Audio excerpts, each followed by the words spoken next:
Hello dear student, आप सभी का ओपी क्लासेस में फिर से एक बार स्वागत है। प्यारे बच्चों, देखिए हम लोग पिछली वीडियो में आपके दो चरों वाले रैखिक समीकरण जो चैप्टर की बेसिक कॉन्सेप्ट जो थे, जो बेसिक चीज़ें थी, उसको हमने आपको समझा दिया था। ठीक है, माने उसमें हम ये जान लिए थे कि जब दो चर रैखिक समीकरण होंगे तो उनमें हम a1 b1 c1 a2 b2 c2 प्राप्त करेंगे और अनुपातों की जांच कर पाएंगे। और अनुपातों की जांच करने के बाद ये निष्कर्ष निकलेगा कि रेखाएं एक बिंदु पर प्रतिच्छेद करेंगी, कि दो बिंदु अनेक बिंदु पर प्रतिच्छेद करेंगी, या एक भी बिंदु पर प्रतिच्छेद नहीं करेंगी। तो इस बात को हम लोगों ने समझ लिया था। अब देखिए हम लोग प्रश्नावली 3.1 इस वीडियो में स्टार्ट करने जा रहे हैं, जिसमें कुल मिलाकर 3 प्रश्न हैं और तीनों प्रश्नों को इस वीडियो में सॉल्व कर देते हैं। उम्मीद है कि आप सब वीडियो को पूरे देखें, जिससे आपको अच्छे तरीके से प्रश्न समझ में आ जाए। इसमें हम आपके पहले प्रश्न को पहले स्लो आराम से हर चीज़ों को बताते हुए चलते हैं, उसके बाद वाले प्रश्न को थोड़ा जल्दी सॉल्व कराएंगे। ठीक है, तो एक प्रश्न को बिल्कुल आसानी से समझें कि कैसे हम समीकरणों को बनाते हैं और कैसे प्रश्नों को सॉल्व करेंगे। तो देखिए प्रश्न क्या कह रहा है कि आफ्ताब अपनी पुत्री से कहता है कि 7 वर्ष पूर्व मैं तुमसे 7 गुनी आयु का था, और फिर कह रहा है अब से 3 वर्ष बाद मैं तुमसे 3 गुनी आयु का रह जाऊंगा। तो हमने क्वेश्चन को थोड़ा सा आगे नहीं लिखा है, उसमें आगे लिखा है कि इस प्रश्न को बीजगणितीय और ग्राफी निरूपण में व्यक्त कीजिए, निरूपित कीजिए। ऐसा है, देखिए इसमें क्या है कि मान को हल करने के लिए नहीं कहा है, इसमें निरूपण करने के लिए कहा है कि इसको आप किस प्रकार से ग्राफी निरूपण और बीजगणितीय निरूपण करेंगे। तो बीजगणितीय निरूपण क्या होगा और ग्राफी निरूपण क्या होगा, इसे समझने के लिए हमने कल आपको बताया था कि जब हम चर, अचर और चार गणितीय संक्रियाओं को प्लस माइनस के रूप में व्यक्त करते हैं तो बीजीय व्यंजक कहलाता था। लेकिन हमें यहाँ पे बीजीय समीकरण प्राप्त करना है, तो हम समीकरणों को बना देंगे तो वो हम बीजगणितीय रूप हो जाएगा, और समीकरणों से जो रेखा का ग्राफ खींचेंगे वो ग्राफी रूप हो जाएगा। तो इसमें दोनों को कह रहा है कि उस रूप में निरूपित कीजिए। ठीक है ना, तो आइए हम लोग अब विलंब न करते हुए प्रश्नों को सॉल्व करते हैं। देखें जरा, इस टाइप के क्वेश्चन में क्या होता है कि दो राशियों का उपयोग होगा। दो राशि कहने का मतलब या तो दो व्यक्ति होंगे या तो दो वस्तुएं होंगी, जिससे एक दूसरे से तुलना करके दो चर रैखिक समीकरण यहाँ पर युग्म बनेगा। तो देखिए प्रश्न कह रहा है कि कौन है, आफ्ताब है और उसकी पुत्री है, दो व्यक्ति हैं। अब कह रहा है कि अगर प्रश्न में कह देता है कि इनकी आयु ज्ञात कीजिए, तो यहाँ हमें पहले मानना पड़ेगा कि वर्तमान आफ्ताब और वर्तमान उसकी पुत्री की आयु क्या होगी। तो इस तरीके का प्रश्न आयु संबंधी प्रश्न पूछता भी है बोर्ड एग्जाम में। तो आइए हम लोग यहाँ हल लिखते हैं। पहले सर्वप्रथम हम लिखेंगे माना, क्योंकि भाई मालूम तो है नहीं, यहाँ पर आप लिखोगे माना आफ्ताब की वर्तमान आयु, आफ्ताब की वर्तमान आयु बराबर x वर्ष, मतलब प्रेजेंट टाइम में इस समय जो आयु है आफ्ताब की वो x वर्ष है। फिर आप लिखोगे पुत्री की वर्तमान आयु, पुत्री की वर्तमान आयु, तो पुत्री की वर्तमान आयु बराबर आप क्या लिखोगे y वर्ष। ध्यान से समझिएगा, इस प्रश्न में हमें ये देखना है कि पुत्री की और पुत्र की जो यहाँ पर आफ्ताब की बात, देखिए इसमें हम लोगों ने आयु को मान लिया। ठीक है ना, अब हम चलेंगे इसके प्रथम शर्त के अनुसार। यहाँ आप लिखोगे प्रथम शर्तानुसार, यानी प्रथम शर्त के अनुसार। तो प्रथम शर्त में क्या कहा है, आफ्ताब की आयु उसके पुत्री की आयु के 7 गुनी थी। लेकिन कब कह रहा है, तो यहाँ आप लिखो, ऐसे लिखोगे, हिंदी लिखेंगे थोड़ा सा समझने में आपको अच्छा रहेगा। 7 वर्ष पूर्व आफ्ताब की आयु, 7 वर्ष पूर्व आफ्ताब की आयु बराबर 7 वर्ष पूर्व, 7 वर्ष पूर्व पुत्री की आयु, पुत्री की आयु गुणे 7। ठीक है, ध्यान से समझिएगा। अगर प्रेजेंट समय में x वर्ष है तो 7 साल पहले, पूर्व मतलब पहले, तो 7 साल पहले इसकी आयु कितनी हो जाएगी, x माइनस 7। पहले कहेगा तो हम माइनस करेंगे, बाद कहेगा तो प्लस करेंगे। अब पुत्री की 7 साल पहले आयु हो जाएगा y माइनस 7। कितने गुनी कहा है, 7 गुनी कहा है। तो आप इसको हल करके समीकरण प्राप्त करेंगे। तो x माइनस 7 बराबर गुणा करिएगा 7y और 7 सत्ते हो जाएगा 49। ठीक है, अब हम एक्स वाई को एक साइड कर लें और संख्या को एक तरफ कर लें। तो x माइनस, इसको इस तरफ ले आओ आप, 7y बराबर माइनस 49 और इसको आप इस तरफ ले जाएंगे तो प्लस 7 हो जाएगा। तो x माइनस 7y बराबर माइनस 49 प्राप्त हुआ।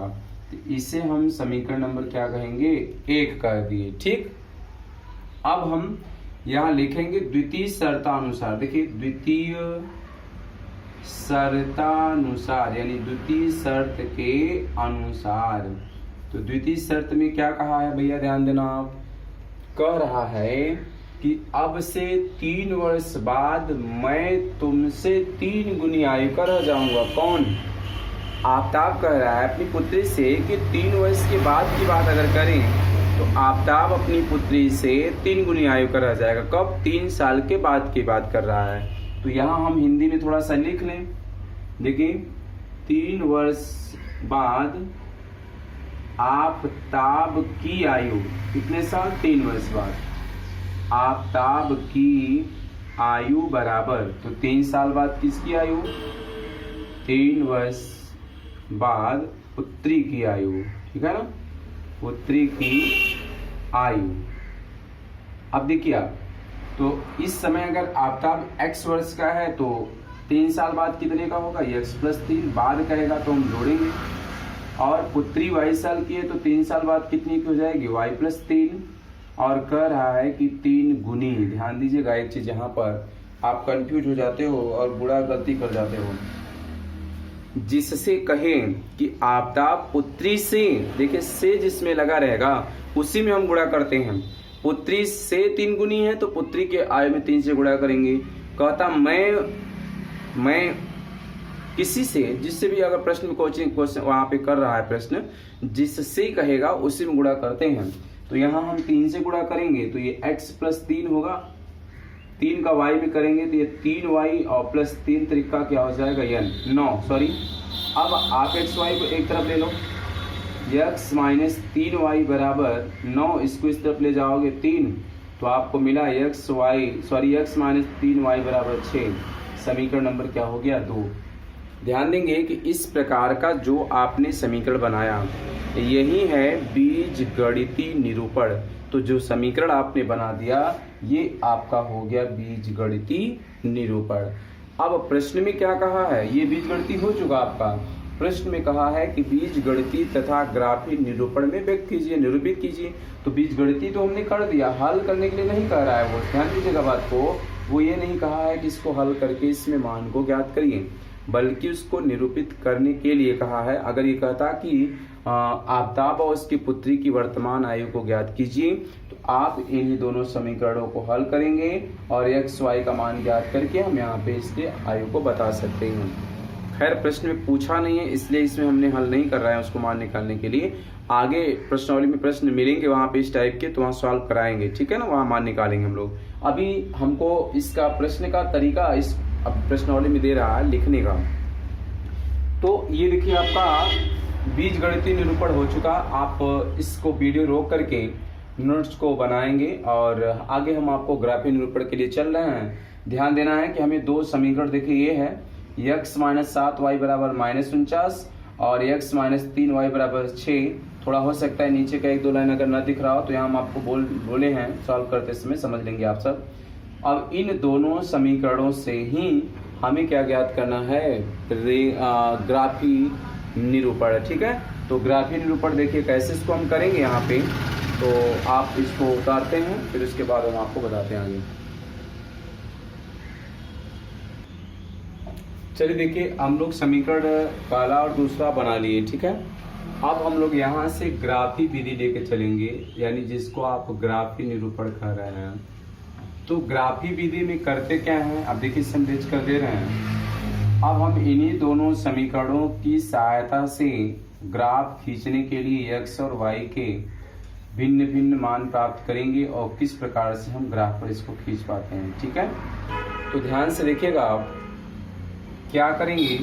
सबसे पहले हम समीकरण 1 से या तो x का मान निकाल लें और या तो y का मान ज्ञात कर लें। ठीक है, तो आप इसमें ऐसा करिए कि हम x का मान ज्ञात करते हैं। यहाँ लिख रहे हैं समीकरण 1 से x बराबर, ध्यान देंगे इसको आप इस तरफ ले जाएंगे तो -49 और ये 7 जो है इस तरफ जाएगा तो प्लस हो जाएगा 7y।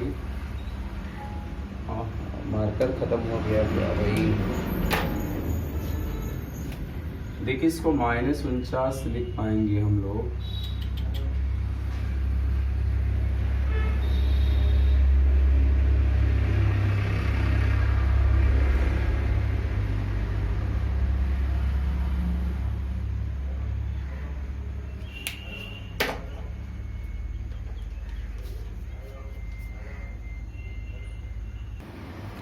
चलिए देखते हैं, मार्कर थोड़ा सा खत्म हो गया इसमें। अब चलिए काम चलाया जाए इसी से। देखिए पहले आप x बराबर जब आप निकाल लेंगे तो x बराबर निकालने के बाद आपको यहाँ करना क्या होगा, x निकालने के बाद हमें यहाँ सारणी बनानी पड़ती है और इसमें हम लोग x y के भिन्न भिन्न मानों को रख करके x y के मान को ज्ञात करते हैं। ध्यान दें कि समीकरण 1 से या तो आप x बराबर निकाल लीजिए या तो x y बराबर निकाल लीजिए। निकालने के बाद हमको करना क्या पड़ता है, यहाँ तो वैसे हम चाहें तो x और y के भिन्न भिन्न अनेक मान निकाल सकते हैं, लेकिन हम आपको शॉर्टकट तरीका बता दें कि आप यहाँ पर मात्र x y के 2 मानों से भी काम चला सकते हैं। अब आपको समझना ये है कि हम y का मान ऐसा क्या रखें कि x का मान क्या आ जाए, 0 आ जाए। तो ध्यान देना आपको है, यदि ये -49 है तो यहाँ हमें +49 लाने की ज़रूरत है। तो हम यहाँ लिखेंगे y का मान क्या रखेंगे, y का मान रख देंगे हम 6, क्योंकि 6 सत्ते 42 होगा तो +42, सॉरी 6 नहीं रखेंगे भैया, 49 है तो 7 रखना पड़ेगा, 7 सत्ते क्या हो जाएगा 49। तो पहले तो आप ऐसे समझिएगा, सबसे पहले हम y का मान 0 रखते हैं। किसी भी समीकरण के लिए आप y का मान पहले 0 रखिएगा, 0 से इसमें गुणा करेंगे टोटल मान 0 होगा और ये क्या हो जाएगा आपका -49। अब आपको y का ऐसा मान रखना है कि x का मान 0 आ जाए। तो हम यहाँ पे बताए हैं कि y का मान हम 7 लेंगे तो 7 सत्ते क्या हो जाएगा 49 और ये +49 और -49 हो जाएगा तो x का मान क्या हो जाएगा 0। अर्थात यहाँ से जो हमें बिंदु मिला है, ध्यान दीजिएगा, बिंदु हम ये लिखेंगे -49, 0 और 0, हो जाएगा 7। ठीक, पहले समीकरण से बिंदु प्राप्त हो चुका है। अब आप लिखोगे समीकरण 2 से। ठीक है, समीकरण 2 से मार्कर चलने लगा अभी। समीकरण 2 से हम क्या करेंगे भैया, यहाँ से x का मान निकालो आप, x = हो जाएगा 6 और ये इस तरफ पक्षांतर करोगे तो ये हो जाएगा 3y। इसी प्रकार आपको बिंदु यहाँ भी प्राप्त करना है तो आपको हमने बताया ना चीज वही करना है, सेम वही चीज करेंगे। y का सबसे पहले आप y का मान 0 रख दीजिए, y का मान रखेंगे 0 तो गुणा होगा तो ये हो जाएगा आपका 6। अब y का ऐसा मान रखिए कि x का मान 0 हो जाए तो इससे हमें 6 बनाना पड़ेगा -6, तो y का मान हम -2 रखेंगे तो 2 तिहाई 6 -6 + 6 हो जाएगा 0। अगर बिंदु की बात करें तो यहाँ हमें बिंदु क्या प्राप्त हो रहा है 6, 0 और 0, -2। अर्थात आप ऐसे समझिए कि हमें x पहले लिखा जाता है y को बाद में, क्योंकि आप भुज और कोटि पिछली कक्षाओं में पढ़ चुके हैं। जब दोनों समीकरणों से बिंदु प्राप्त करते हैं तो हमें यहाँ पे क्या खींचना पड़ता है, ग्राफ। अब देखिए ग्राफ जब आप खींचेंगे थोड़ा सा ध्यान देंगे कि हमें x अक्ष और y अक्ष लेना पड़ेगा। ऐसे ये मूल बिंदु होगा आपका, ये y डैश हो जाएगा और इस साइड में हो जाएगा x डैश और यहाँ हो जाएगा आपका x। अब हमें ये देखना है कि x के धनात्मक मान में हमने जो बिंदु प्राप्त किया है वो अधिकतम क्या है। तो x में तो अधिकतम हमारा 6 है। ठीक है, तो हम यहाँ पे 6 को दर्शा पाएंगे उस तरफ में, और न्यूनतम जो ऋणात्मक मान में क्या है, x का मान -49 दिया है तो यहाँ आप कोई ऐसा मान लें कि 1 सेंटीमीटर बराबर 5 इकाई, 1 सेंटीमीटर बराबर 2 इकाई, जो भी आप रखें उसको आप एक सीरियल रखना है। हमें कहने का मतलब ये है, तो आप अगर एक एक रखते हैं तो पेज आपका लंबा है तो आप उतना दिखा पाओगे, नहीं तो आप उसको मान लो कि 1 सेंटीमीटर बराबर इतना, तो उस प्रकार से आप दिखा पाओगे। तो हम ऐसा ही मान लेते हैं। देखिए यहाँ से x अक्ष पर, यहाँ लिख लीजिएगा आप ऐसे पैमाना, x अक्ष पर 1 सेंटीमीटर बराबर 6 इकाई, 6 इकाई। आप 6 का दिखाएंगे तो 6 दिखाएंगे, नहीं तो आप 7 डायरेक्ट मान लीजिए ऐसा। y अक्ष पर भी, y अक्ष पर वही चीज 1 सेंटीमीटर बराबर 7 इकाई। ठीक, माने 7-7 का अंतराल दे रहे हैं, वो आपके ऊपर डिपेंड करता है आप कितना लिखना चाहते हैं। तो यहाँ हम लोग 0 लिए तो हम यहाँ +7 दूना 14 21, आगे लिखना है तो आप लिख सकते हो। देखो ये 7 14 7 त्रिक 21, 7 चौक 28, 7 पंजे 35, 6 छक्के 42, 7 सत्ते 49, तो अधिकतम हमारा 49 है। अब आप देखो y अक्ष पर देखा जाए तो y अक्ष का अधिकतम 7 है, न्यूनतम -2 है, तो अधिकतम यहाँ पर ऋणात्मक में, तो +7 दूना 14 21 -7 -14 -21। ये आपके ऊपर डिपेंड करता है कि आपकी कॉपी में कितनी जगह है, आप कितने रेशियो से लिखें कि वो आ जाए। इसको ध्यान देके लिखना है। कोई जरूरी नहीं कि हमने 7 लिखा तो 7 रखना है, 5 लिखा तो 5 रखना है। अब हम पहले इस समीकरण से बिंदु प्राप्त करें। पहले -49,0 है तो ये x अक्ष पर मिलेगा, ये y अक्ष पर मिलेगा। तो आपको हम एक तरीका बता दें कि यदि पहले अंक रहेगा तो x अक्ष पर लेना है, यदि बाद में अंक रहेगा तो y अक्ष पर लेना है। तो पहले -49 से मतलब -49 x अक्ष पर आएगा। यहाँ पर इसका निर्देशांक अगर हम कहें तो -49 को आप 0 लिखोगे, और ये देखिएगा 0,7 है, 7 क्या है y अक्ष पर मिलेगा तो प्लस अक्ष पर लेंगे। यहाँ पर मान लिए कि ये हो गया आपका 0,7। अब इससे क्या करेंगे, आप मिलाएंगे। देखिए थोड़ा हमारा टेढ़ा हो गया है, आप स्पेस स्केल लगा करके खींचेंगे, टेढ़ा होना नहीं चाहिए ग्राफ, ठीक है ऐसे। अब दूसरा, ये आपने पहले समीकरण का प्राप्त कर लिया, ये आपका जो है पहले समीकरण का ग्राफ हो गया। अगर इसको आप लिखो तो x - 7y बराबर -49 का है, ठीक है पहले का। दूसरा कहाँ है, दूसरे का 6,0 है, यानी x अक्ष पर अगर हम लें तो 6 लेंगे, जबकि 7 है तो 6 लगभग यहाँ पर आएगा। आप इसको लिख पाओगे 6,0, और 0,-2 है तो y अक्ष पर अगर लेंगे तो लगभग मान लीजिए यहाँ पर आएगा 0,-2। तो आप एक ठो इससे होकर के खींचेंगे। ये आपके दूसरे समीकरण का ग्राफ हो गया। तो दूसरा समीकरण क्या है, x - 3y बराबर क्या है भैया 6।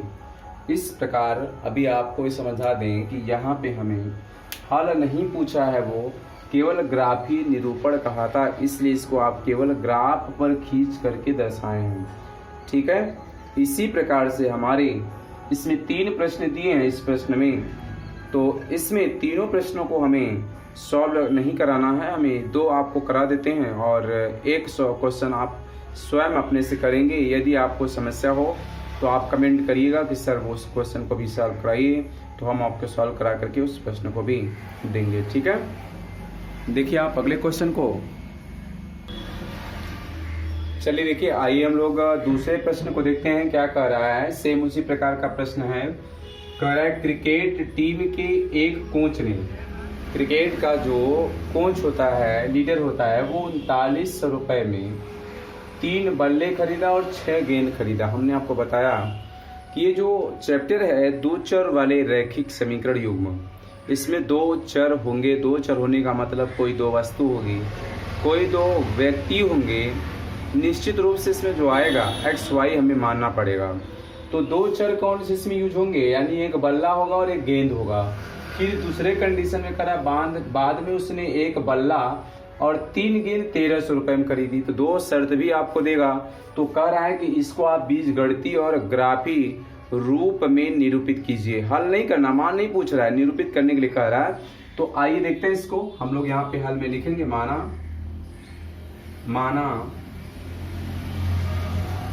एक गेंद, माना एक बल्ला पहले कहा है तो बल्ला मानिए, माना एक बल्ले की कीमत, या आप लिखेंगे मूल्य, एक बल्ले की कीमत बराबर x रुपए। एक बल्ला कितने का? x रुपए, तथा एक गेंद की कीमत बराबर y रुपए। ध्यान देना है, एक गेंद x रुपए का और एक बल्ला y रुपए का। अब कितने गेंद और कितने बल्ले की बात वो किया है, हमें इसको समझना है।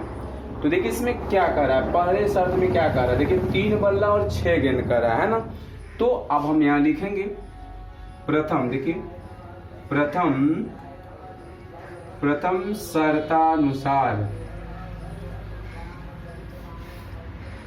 शर्तानुसार में क्या कह रहा है, देखिए 3 बल्ले, ऐसे आप लिख लो, थोड़ा सा हिंदी तो आपको क्लियर रहेगा। 3 बल्ले प्लस 6 गेंद का मूल्य बराबर 3900 रुपए। मतलब कह रहा है कि जब 3 बल्ला और 6 गेंद खरीद रहा है तो दोनों का मूल्य मिला करके 3900 रुपए हो रहे हैं। तो देखो भैया, अगर एक बल्ला x रुपए का है तो 3 बल्ला कितने का होगा? 3x। और एक गेंद 6 रुपए का है तो 6 गेंद कितने का होगा? 6y, बराबर टोटल हो जाएगा 3900 रुपए। यदि इसको हम छोटा करना चाहें तो इसके दोनों पक्षों में क्या करेंगे, 3 से विभाजित कर दें, 3 से इसको भाग दे देंगे। तो 3 से भाग देंगे तो 3 एकम 3 हो जाएगा, और 3 दूना 6, 2y हो जाएगा, और 3 से भाग देंगे तो 13 तिया 39 हो जाएगा। इसको आप समीकरण नंबर क्या करोगे, 1 बना दिए। अब द्वितीय शर्त में क्या कहा है, जरा ध्यान देंगे, यहाँ पे हम लोग लिखेंगे द्वितीय शर्त के अनुसार कहा है कि, देखो ध्यान से देखिएगा आप, एक बल्ला का है 3 गेंद, तो आप लिखोगे एक बल्ला प्लस 3 गेंद का मूल्य बराबर कितने का भैया? 1300 रुपए का। तो एक बल्ला कितने का? x, और 3 गेंद कितने का है? 3y, बराबर कितना हो गया? 1300। समीकरण नंबर क्या हो गया? 2। देखिए जो हमने समीकरण बनाया ये आपका बीजगणितीय निरूपण हो गया, ठीक है, ये बीजगणितीय निरूपण हो गया। अब आपको करना क्या है, इसमें ग्राफी निरूपण करना है। तो हम अभी भी आपको बताए हैं कि ग्राफी निरूपण कैसे किया जाएगा। तो आप देखिए समीकरण 1 और 2 आपको प्राप्त हो गया है। ऊपर के क्वेश्चन को आप वीडियो रोक करके नोट कर लेंगे। हम अब आपको आगे इसके ग्राफी निरूपण को समझा रहे हैं कि कैसे करेंगे। एक बार फिर से आप इसको समझ लेंगे तो आपको क्लियर हो जाएगा कि हम कैसे ग्राफी निरूपण को बनाएंगे, ठीक। और उसके बाद आप तीसरे प्रश्न को सॉल्व करेंगे। यदि कोई समस्या होगी तो आप हमें कमेंट कीजिएगा, हम उस प्रश्न को भी सॉल्व कराएंगे। तो हमारे पास ये 2 समीकरण मिले हैं, इन्हीं समीकरणों की सहायता से हम ग्राफी निरूपण करेंगे। तो देखिए ग्राफी रूप में चलते हैं। देखिए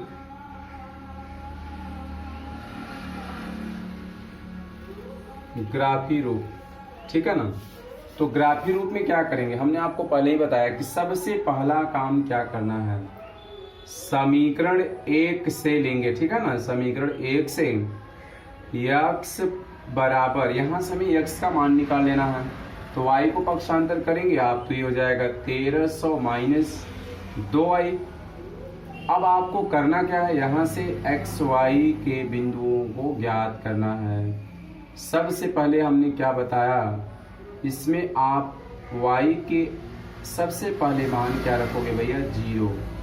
y का मान क्या रखोगे आप, 0। जब y का मान आप 0 रख देंगे तो ये टोटल मान क्या हो जाएगा, 0, और x का जो मान आएगा वो कितना आ जाएगा, 1300 आ जाएगा।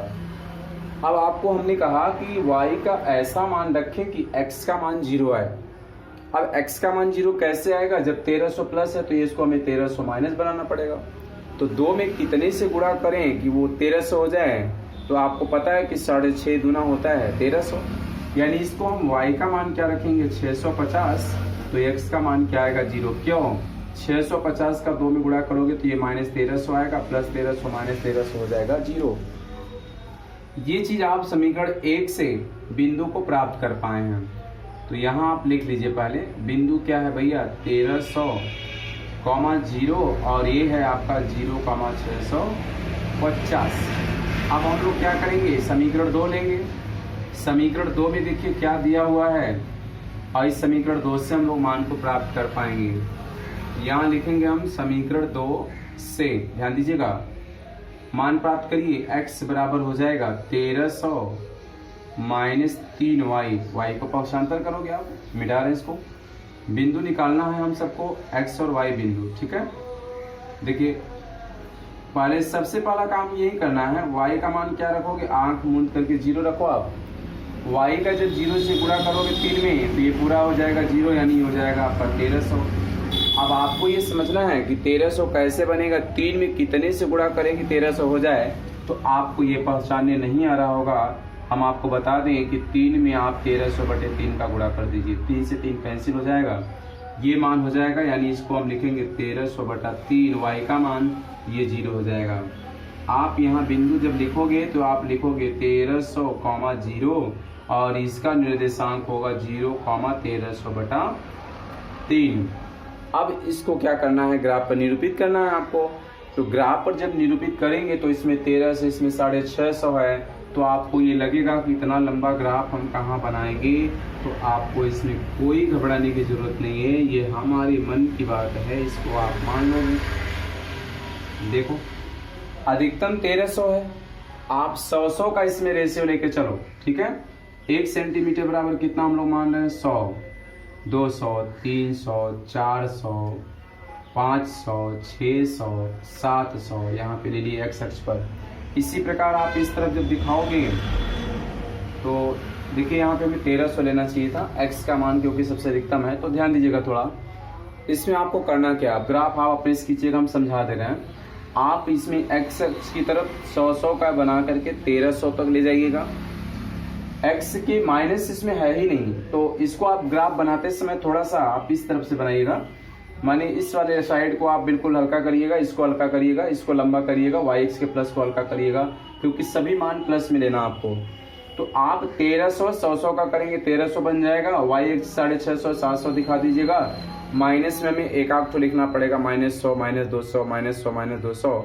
अब करने के बाद आप इन दोनों बिंदुओं को डैश करके दर्शा लीजिएगा, खींच दीजिएगा, और फिर दूसरे समीकरण से भी उस ग्राफ को आप खींच देंगे, वह आपका हो जाएगा ग्राफी निरूपण। तो लगभग आपका प्रश्न ये कंप्लीट हो गया, और आप तीसरे प्रश्न को करिएगा। यदि आपको समस्या हो तो आप हमें कमेंट करके बताइएगा, जिससे हम आपकी समस्या को दूर कर सकें। और आप सबसे छोटा सा रिक्वेस्ट है कि यदि आपको वीडियो अच्छी लगी हो तो आप अपने दोस्तों में शेयर जरूर करिए, जिससे वो लोग भी इस वीडियो का लाभ प्राप्त कर सकें। और आप यदि पहली बार वीडियो को देख रहे हो तो चैनल को सब्सक्राइब जरूर करें, जिससे हमारे द्वारा भेजे गए वीडियो का नोटिफिकेशन आप सबको सबसे पहले मिले।